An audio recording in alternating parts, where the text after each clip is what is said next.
श्री गणेश जी महाराज की जय। मैं संतोष देवी शर्मा आप सभी में विराजित परमात्मा को सादर नमन करती हूँ। कुल देवी माता श्री दधिमथी की जय।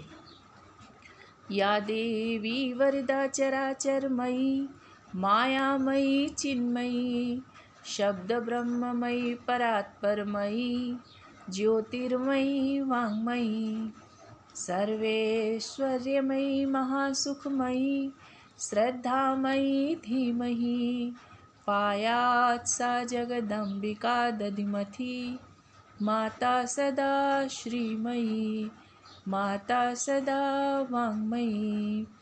बोलो दधिमथी माते की जय। माँ दधिमथी पुराण अध्याय 22। हिमालय बोला, मैं पुनः देवी के उत्तम चरित्र को सुनना चाहता हूँ। आगे उन पिप्पलाद के बालकों ने क्या किया? वशिष्ठ बोले, मैं तुमको फिर देवी का उत्तम महात्म्य जो ब्रह्मा ने पहले नारद को कहा था सुनाता हूँ, उसको तुम सुनो। ब्रह्मा ने कहा, अब उस देवी का दूसरा भी महात्म्य मैं तुझे कहता हूँ। सूर्यवंश में उत्पन्न एक युवनाश्व राजा था। उसकी कोख को भेद कर राजा मानधाता उत्पन्न हुआ। त्रैलोक्य के साम्राज्य की कामना से राजा ने वशिष्ठ को कहा, जिससे मैं त्रैलोक्य विजयी इंद्रासनारूढ़ महाशूर अविल गति और प्रभु समर्थ हो जाऊं। हे गुरु, इस समय वैसा यज्ञ करना चाहता हूँ। वशिष्ठ ने राजा को कहा, मैं अभी इतना समर्थ नहीं हूँ। तुम ब्रह्मा के ज्येष्ठ पुत्र अथर्वा जो गुणों में श्रेष्ठ हैं, उसके पुत्र दधीचि हैं। वे सती सत्य प्रभा के पति हैं। ब्रह्मज्ञ मुनियों में श्रेष्ठ, दानियों में शिरोमणि हैं। उस दधीचि का महातेजस्वी और तपस्वी पिप्पलायन पुत्र है। उसके सूर्य के समान 12 पुत्र हैं। इन 12 पुत्रों के एक एक के 12 पुत्र हैं, जो वेद और उपवेद जानने वाले हैं, मुनि हैं और व्रत पालन करने वाले हैं, कुलीन, सत्यवादी, ब्राह्मणों के भक्त, ब्राह्मणों में उत्तम, सिनोच्च वृत्ति से संतुष्ट रहने वाले और वेद वेदांग के जानने वाले हैं। हे राजन, उन दादीचों को आचार्य बनाकर तू यज्ञ कर। तेरा सब मनोवांछित सिद्ध होगा, इसमें किसी तरह का संदेह नहीं। यह सुनकर वह राजा उन दादीचों के आश्रम को गया और जलती हुई अग्नि के समान तेजस्वी उन मुनियों को नमस्कार किया। राजा ने अपने मन की इच्छा सुनाई। तब उन मुनीश्वरों ने राजा से कहा कि हम घोर वन में रहते हैं और यह हमारा नियम है कि किसी को इनकार नहीं करते। हे राजाओं में श्रेष्ठ, कैसे हम तुम्हारा कार्य सिद्ध न करें। पशु वर्जित सात्विक सामग्री इकट्ठी करो। श्रेष्ठ ब्राह्मणों को ऋत्विज चुन के यज्ञ मंडप बनाओ। यह सुनकर उस राजा ने प्रसन्न मन होकर सारी सामग्री लाकर उत्तम मुनियों की पूजा कर जैसे कहा था वैसे ही बहुत दक्षिणा वाला यज्ञ प्रारंभ किया। उस राजा ने कपाल पीठ में ब्राह्मणों के अनुमोदन से देवेशी दधिमथी का यज्ञ किया।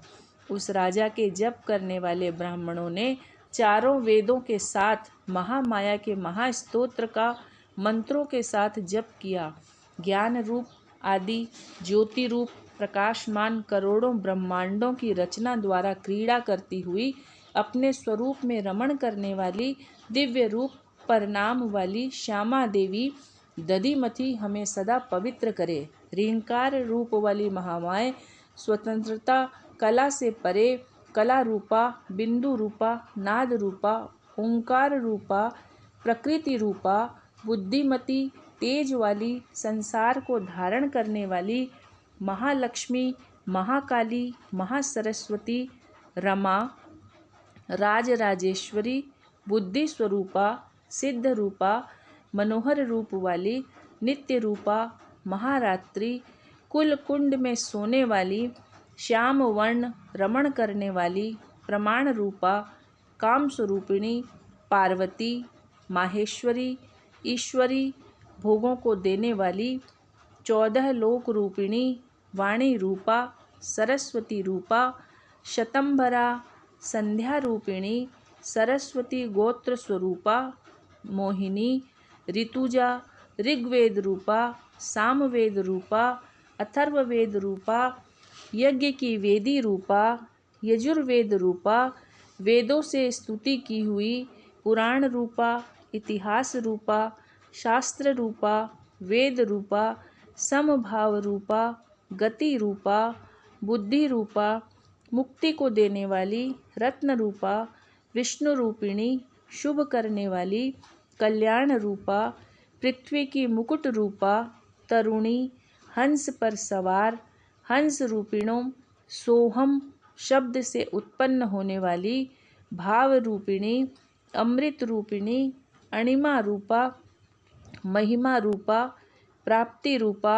विशेष सिद्धि रूपा, क्षमा करने वाली, नित्य पूर्ण आनंद वाली, धारण रूपा, स्मृति रूपिणी, लज्जा रूपा, भय रूपिणी, सुंदर कुल में पैदा हुई, 3 कूट वाली, 3 बीज वाली, गायत्री रूप वाली, शताक्षरों, मृत्युंजया, अग्नि रूपिणी, सावित्री रूपा, व्याहृति रूपा, प्रभा नाम वाली, एकाक्ष रूपिणी, 3 अक्षरों के मंत्र रूपिणी, 64 स्वरूप वाली, स्वर रूपा, माता, दधिमथी, समुद्र को क्षोभ देने वाली, कुल देवी, गोकुल पलिका, मंगल रूपिणी, सब तरफ आँख, सिर और मुख वाली, गर्गेश रूपिणी, विष्णु रूपा, सूर्य रूपा, शिव रूपिणी, ब्रह्मा रूपिणी, सब देने वाली,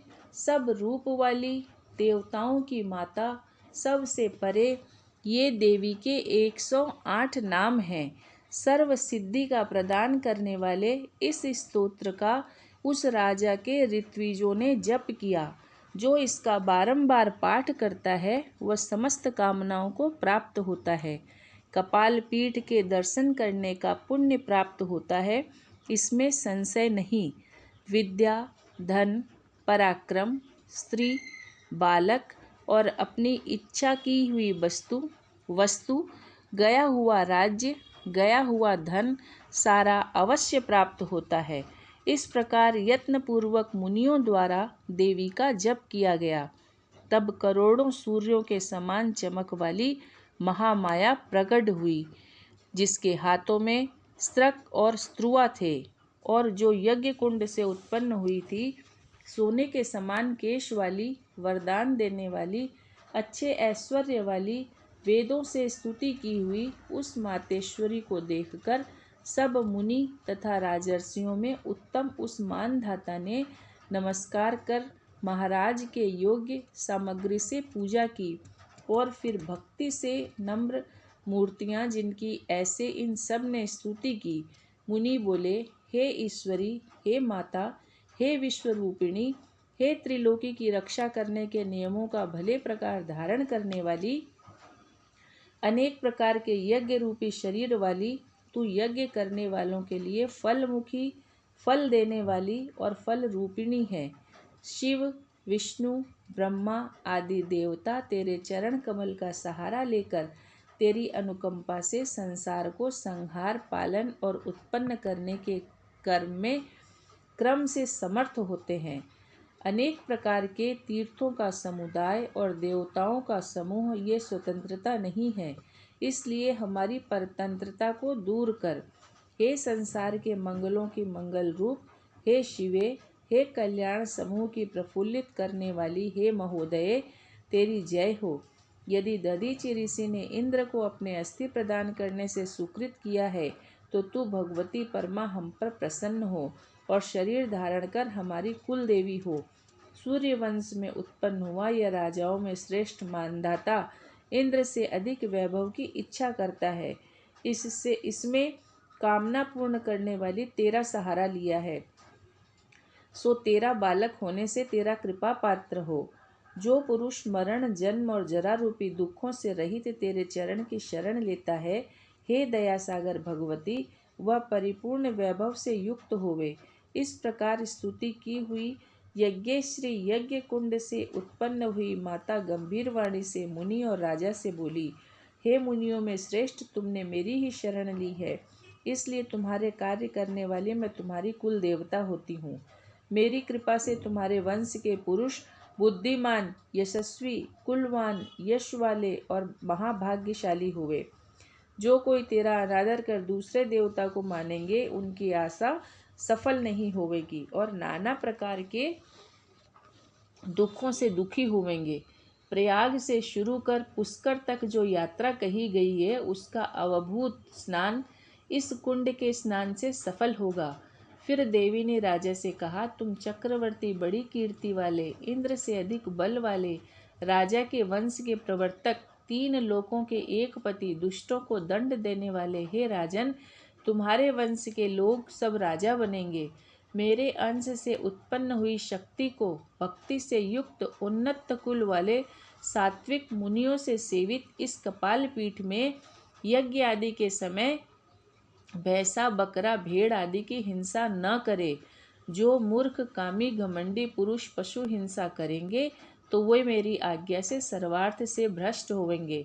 सात्विक सामग्री प्रिय होने से सात्विकी रूपा मेरा सात्विकी सामग्री से यज्ञ करना चाहिए। हे राजन, यक्ष, राक्षस और अन्य प्राणियों को सुरा तथा मांस आदि से मेरी पूजा नहीं करनी चाहिए। वे ही लोग पवित्र, सर्व प्रकार की संपदा वाले और सुखी होंगे। तेरे अवभृत स्नान के कुंड में स्नान कर यज्ञशाला, यज्ञवाट का दर्शन करने से वंध्या स्त्री भी पुत्र को पाती है, गूंगे वाणी को और अंधे दृष्टि को प्राप्त होते हैं। पापों के नाश करने वाले इस कुंड में स्नान कर मेरी पूजा करने से रोगियों के रोग की निवृत्ति तथा कुष्ठ वालों के कुष्ठ की शांति होती है। माघ मास में अवभृत में स्नान करना सब पापों का नाश करने वाला है और स्नान, दान, जप करना चाहने वालों के लिए महापुण्य का करने वाला है।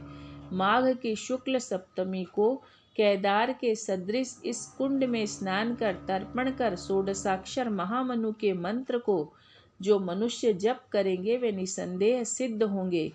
यह कहकर देवी यज्ञ कुंड में प्रवेश कर गई। फिर उन्होंने उस देवी को नमस्कार कर पूर्णाहुति की कि दानी राजा ने दक्षिणा की इच्छा न रखने वाले उन ब्राह्मणों को 144 ब्राह्मणों को पीपल के पत्तों के साथ गांव और कन्या एक एक दधीची को दी और फिर उनका उत्कृष्ट आशीर्वाद पाया। बोलो दधीमती मात की जय।